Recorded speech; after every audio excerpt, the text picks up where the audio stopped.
Hello students, welcome to concept classes. तो पिछले chapter में हमने बहुत सारी चीज़ें पढ़ी, बहुत सारी अलग अलग चीज़ों के बारे में पढ़ा हम लोगों ने, और बहुत सारी अलग अलग चीज़ें पढ़ी। अब अगले वाले जो चैप्टर है उसमें उससे रिलेटेड ही थोड़े बहुत चीज़ें हैं। मतलब पिछले चैप्टर में हम लोगों ने नेचुरल रिसोर्सेज को कंजर्व, प्रिजर्व और एनिमल्स को, बायोडाइवर्सिटी को कंजर्व और प्रिजर्व करना सीखा।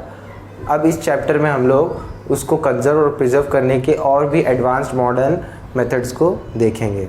चैप्टर का नाम है टुवर्ड्स ग्रीन एनर्जी। ठीक है, तो रीडिंग से स्टार्ट करते हैं। आपको पेज दिख रहा होगा स्क्रीन पे। आगे बढ़ते हैं। Energy and use of energy.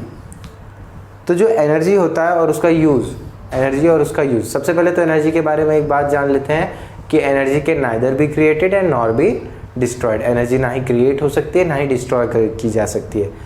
Energy तब हमें मिलती कहाँ से? अगर हम उसे क्रिएट नहीं कर सकते तो हमें मिलती कहाँ से? वो हमें मिलती है तब जब हम किसी एक एनर्जी की फॉर्म को दूसरे एनर्जी के फॉर्म में कन्वर्ट करते हैं। मतलब कि उसका अगर काइनेटिक फॉर्म है तो उसको पोटेंशियल फॉर्म में कन्वर्ट करना, पोटेंशियल है तो काइनेटिक फॉर्म में कन्वर्ट करना। ऐसे बहुत सारे फॉर्म्स हैं जिनमें एक दूसरे में कन्वर्ट करके हम एनर्जी ऑब्टेन करते हैं।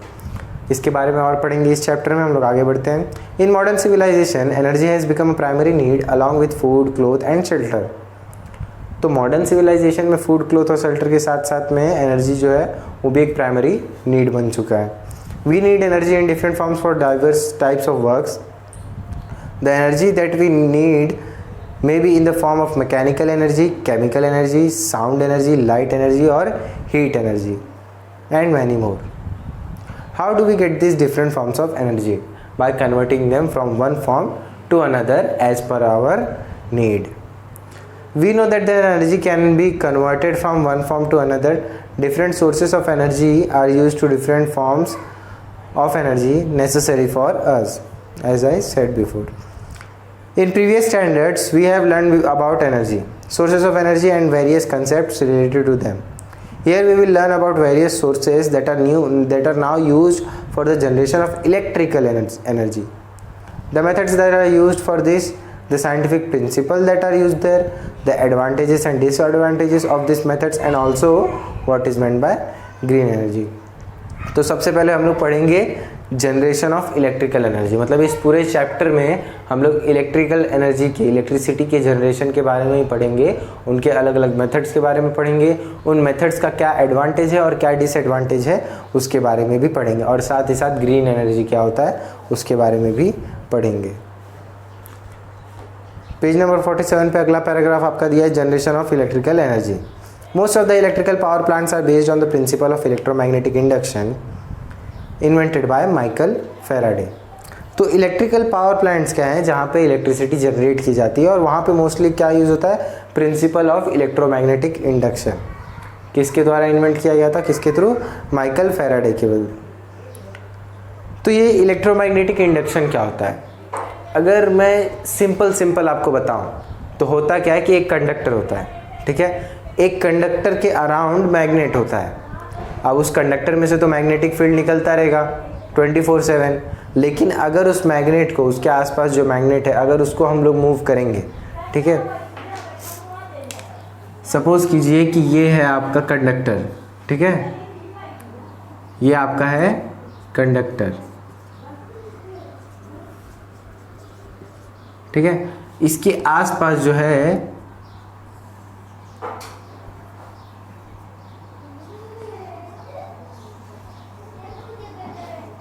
ये क्या है? ये है आपका मैग्नेट, ठीक है। और ये क्या है? कंडक्टर। तो होता क्या है कि ये जो अराउंड का मैग्नेट है ये अगर रोटेट करेगा तो ये जो कंडक्टर है ये क्या करेगा? इलेक्ट्रिसिटी जनरेट करेगा। ये कंडक्टर जो है ये क्या करेगा? इलेक्ट्रिसिटी जनरेट करेगा। और इसे अगर हम लोग रिवर्स कर दें कि कंडक्टर अगर रोटेट करे, ये मैग्नेट स्टेबल रहे, और अगर कंडक्टर रोटेट करे तो भी इलेक्ट्रिसिटी जनरेट होगा।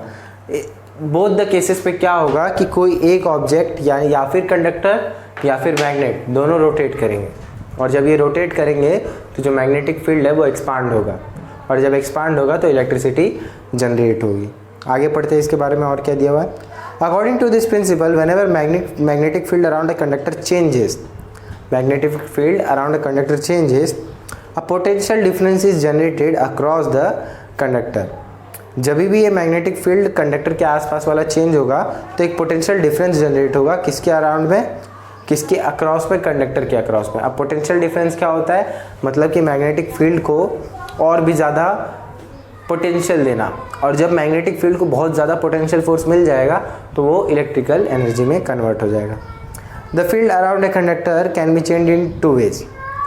जो कंडक्टर के अराउंड फील्ड होता है वो 2 वेज में चेंज किया जा सकता है। If a conductor is stationary and magnet is rotating, the field around the conductor changes. अगर कंडक्टर जो है वो स्टेशनरी है, रुका हुआ है, और मैग्नेट रोटेट कर रहा है, तो जो फील्ड अराउंड कंडक्टर है वो चेंज की जा सकती है।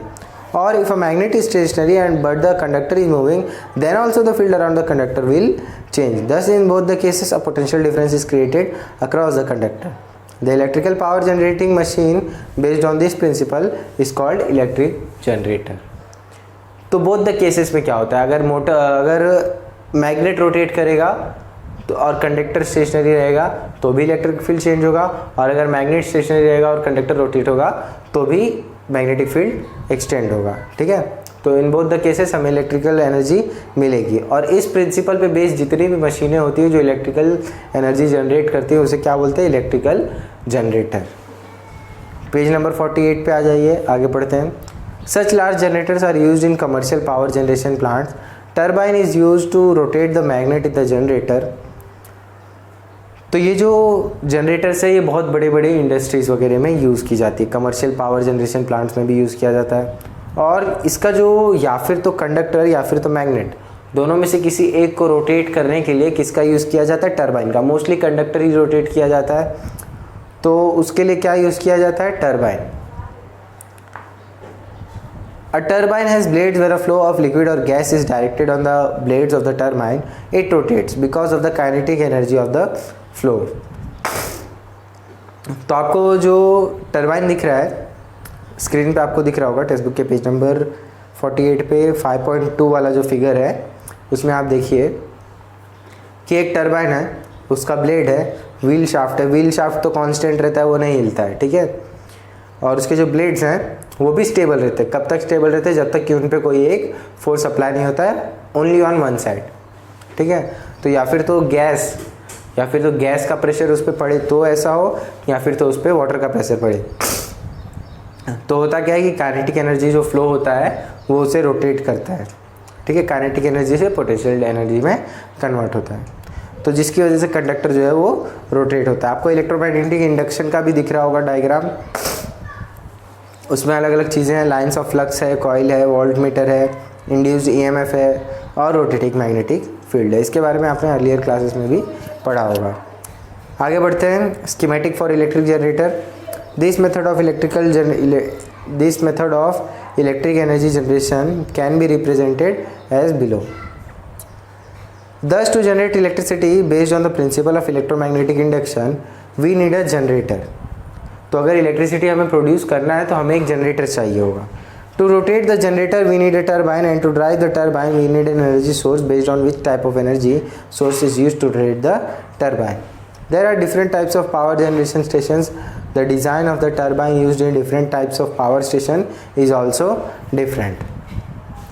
तो इन शॉर्ट इस पैराग्राफ में सिर्फ ये बता रहा है कि अगर इलेक्ट्रिसिटी जनरेट करना है, इलेक्ट्रिकल एनर्जी जनरेट करना है, तो उसके लिए हमें क्या चाहिए होगा, जनरेटर, ठीक है। और अगर जनरेटर को वर्क करना है तो उसके लिए क्या चाहिए होगा, टरबाइन। और अगर टरबाइन को रोटेट करना है तो उसके लिए क्या चाहिए होगा, proper energy source to run turbine. आपको जो टेबल दिख रहा होगा, टेबल नहीं, फ्लो चार्ट 48 पे देखिए, 5.4 वाला जो फ्लो चार्ट आपको दिख रहा होगा, उसमें देखिए कैसे क्रोनोलॉजी के हिसाब से एक के बाद एक स्टेप बाय स्टेप इस इलेक्ट्रिकल एनर्जी को जनरेट किया जाता है। तो अब हमारा अगला टॉपिक है thermal energy based electric power station. तो अब थर्मल एनर्जी देखते हैं। In this the turbine is rotated using steam. इसमें क्या होता है, स्टीम से रोटेट होता है। पिछले वाले में हम लोगों ने क्या देखा कि टरबाइन वाटर से रोटेट हो रहा था और इसमें स्टीम से रोटेट हो रहा है। अब ये स्टीम जनरेट कैसे होता है वो पढ़ते हैं। Water is heated in a boiler using thermal energy released due to the burning of coal. Steam of very high temperature and pressure is generated. तो इसमें होता क्या है कि कोल जो है उसको बर्न करते हैं बहुत ही हाई टेम्परेचर पे, जिससे क्या होता है कि बॉयलर रूम में जो पानी होता है वो इवेपोरेट होने लगता है, जिसके बाद क्या बनता है, स्टीम बनता है, और स्टीम जो है बहुत ही हाई प्रेशर पे रिलीज़ किया जाता है। The energy in the steam drives the turbine, और स्टीम में जो एनर्जी होती है जो वो क्या करती है, टरबाइन को रोटेट करती है, ड्राइव करती है। Thus the generator connected to the turbine rotates and electrical energy is produced. The steam is converted back into the water and the water is recirculated to the boiler. This is shown in the flow chart in figure 5.5. तो figure 5.5 में क्या दिया है, कोल होता है, कोल को बंद किया जाता है, तो बॉयलर में क्या होता है, boiler for conversion of water to steam, water से स्टीम को में कन्वर्ट किया जाता है कोल की बर्निंग की वजह से, जिसकी वजह से टरबाइन रोटेट करता है और फिर जनरेटर रोटेट करता है और जनरेटर इलेक्ट्रिकल एनर्जी प्रोड्यूस करता है। लेकिन इसमें एक छोटा सा स्टेप और है, इसमें होता क्या है कि जो टरबाइन जो रोटेट करता है उसमें जो स्टीम होता है वो वापस वाटर में कन्वर्ट होता है, तो उस वाटर को वापस बॉयलर रूम में डालते हैं जो वापस स्टीम में कन्वर्ट होता है, स्टीम वापस टरबाइन ड्राइव करता है और वापस वाटर में कन्वर्ट होता है। तो ये जो साइकिल ये चलता रहता है एंडलेस है। तो आप पेज नंबर 49 पे आ जाइए। Since thermal energy is used here to generate electrical energy, such power plants are called thermal power plants. तो थर्मल एनर्जी यूज़ की जाती है, इसके लिए इसको थर्मल पावर प्लांट कहते हैं। In thermal power plants the chemical energy in the coal is converted into electrical energy through several steps which are shown in figure 5.6। Thermal energy में क्या होता है कि केमिकल एनर्जी जो होती है कोल में उसको कनेक्ट करते हैं थर्मल एनर्जी में, जिससे काइनेटिक एनर्जी इन स्टीम में काइनेटिक एनर्जी मिलता है और फिर वही काइनेटिक एनर्जी टरबाइन में पास होता है और फिर उससे क्या मिलता है हमें, इलेक्ट्रिकल एनर्जी। मतलब केमिकल एनर्जी, फिर थर्मल, फिर काइनेटिक एंड इलेक्ट्रिकल एनर्जी। तो ये फॉर्म्स बताया 5.6 में, स्टेप्स नहीं बताया, फॉर्म्स बताया कि किस तरह से किस एनर्जी को किस एनर्जी में हम लोग कन्वर्ट करते हुए इलेक्ट्रिकल एनर्जी को ऑब्टेन करते हैं। एक स्केमेटिक्स दिया हुआ है आपको थर्मल पावर प्लांट का, उसे भी देख लीजिए अच्छे से, अलग अलग स्टेप्स हैं। दिख रहा है आपको फ्यूल और एयर दिख रहा है, बॉयलर दिख रहा है आपको, पंप दिख रहा होगा, generator, condenser, warm water, turbine, pump, vapour and hot air, etcetera etcetera. If you see a thermal power station, you will observe two types of towers there. What are they? If you observe the schematic of the thermal power plants in figure 5.7, you will get answer to this question. ठीक है, तो thermal power plant में दो अलग अलग तरह के tower क्यों होते हैं उसके बारे में हम लोग पढ़ते क्या क्यों है ऐसा। Compare the schematics of thermal power station with the block diagram above and you will understand how the boiler, turbine, generator and condensation are arrange in the power station. तो इन सब ये जो अलग अलग पार्ट्स हैं, जनरेटर, कंडेंसर, पंप, टरबाइन, इन सबको एक प्रॉपर क्रोनोलॉजिकल ऑर्डर में ही रखना पड़ता है, जिसके थ्रू क्या होता है कि एक के बाद एक अगले स्टेप पे प्रॉपरली फॉरवर्ड किया जा सकता है। आगे बढ़ते हैं। Once that after combustion of fuel here coal in the boiler the emitted gas are release to the atmosphere through very high tower. तो जो कोल का कंबशन होता है इसके बाद बॉयलर रूम में से जो एक्स्ट्रा गैस निकलता है, कोल का जो गैस निकलता है, कोल बंद करेंगे तो कोल का जो स्टीम निकलता है उसको एक बहुत ही ज़्यादा हाई टावर से एटमॉस्फेयर में रिलीज़ किया जाता है। Once the turbine is rotated using the steam at high temperature and high pressure, steam temperature and pressure decreases. This steam is converted back to water by taking out heat from it. This is done in the condenser. Heat energy in the steam is given into the water and the steam condenses back to the water. The heat absorbed by the water is then released to atmosphere through vapor and heated air through cooling tower. Although thermal power generation is a major way of electricity generation today, it suffers from certain problems. तो आपको जो बहुत ही ज़्यादा लंबा वाला tower दिख रहा है, कम्बशन गैस स्टॉक वाला जो दिख रहा है आपको सॉरी, इसमें होता क्या है कि जो कोल बर्न किया जाता है तो कोल से जो गैस एमिट होता है वो गैस इससे बहुत ही बड़े ऊंचे टावर से रिलीज़ किया जाता है एटमॉस्फेयर में। और जो दूसरा वाला टावर है वो क्या है, कूलिंग टावर है। इसमें होता क्या है कि स्टीम से, जब स्टीम पहले तो वाटर बॉयल होता है कोल के थ्रू, तो वो क्या बनता है, स्टीम बनता है। अब स्टीम जब वापस वाटर में कन्वर्ट होगा तो उसे इस कूलिंग टावर में स्टोर किया जाता है। तो इस कूलिंग टावर में जब स्टोर किया जाता है तो वो बहुत ही ज़्यादा गर्म होता है, तो उससे जो वेपर्स निकलते हैं, उससे जो गैस एमिट होता है, उससे जो वेपर एमिट होता है उसे रिलीज़ किया जाता है एटमॉस्फेयर में। आपको दिख रहा होगा वेपर एंड हॉट एयर। तो आई होप आपको ये वाला भी समझ में आया होगा, thermal energy based electric power station. अब बढ़ते हैं हम हमारे अगले टॉपिक पे, जो क्या है, प्रॉब्लम्स। अब हमने ये तो पढ़ लिया कि कैसे कैसे ये जनरेट होते हैं, अब हम पढ़ते हैं प्रॉब्लम्स के बारे में। Air pollution due to burning of coal results in emission of gases like carbon dioxide, sulfur oxide and nitrogen oxide which are harmful for the health। तो जो कोल है उससे जो गैस रिलीज़ होता है वो तो हम एटमॉस्फेयर में रिलीज़ कर देते हैं, लेकिन उसके अपने बहुत ही ज़्यादा डिसएडवांटेजेस भी हैं। क्योंकि वो कार्बन डाइऑक्साइड, सल्फ़र और बहुत सारे अलग अलग हार्मफुल गैसेस रिलीज़ करते हैं जो ह्यूमन हेल्थ के लिए बहुत ही ज़्यादा हार्मफुल है। Along with the emission of gases due to burning of coal, soot particles are also released into the environment।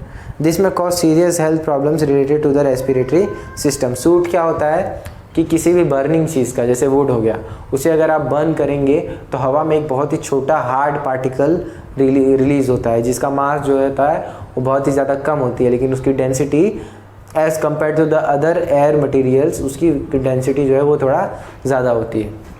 तो जब भी हम लोग इनहेल करते हैं तो साथ में सूट पार्टिकल्स भी इनहेल कर सकते हैं। कोल माइनर्स जो होते हैं वो लोग सूट पार्टिकल्स इनहेल करते हैं, जिसकी वजह से उनको रेस्पिरेटरी डिसऑर्डर्स अलग अलग तरह के हो जाते हैं। तो सूट पार्टिकल्स भी हमारे हेल्थ के लिए हार्मफुल है जो इससे इमिट होते हैं। The reserves of fuel used in this method that is coal are limited, therefore in future there will be limitation on the availability of the coal. तो जो इसमें कोल यूज़ होता है वो भी लिमिटेड है नेचुरल रिसोर्स में, तो फ्यूचर में भी इसका लिमिटेशन बहुत ज़्यादा लग जाएगा। तो ऐसे बहुत सारे प्रॉब्लम्स हैं जो इस प्लांट पे बेस्ड पे होते हैं, थर्मल एनर्जी और पे बेस्ड में होते हैं। तो ठीक है, अब हम लोग बढ़ते हैं हमारे अगले topic, power plant based on nuclear energy. तो इस वीडियो में बस इतना ही। अगले वीडियो में हम लोग नेक्स्ट टॉपिक अपना जो हमने बात किया वो हम डिस्कस करेंगे। Thanks for watching.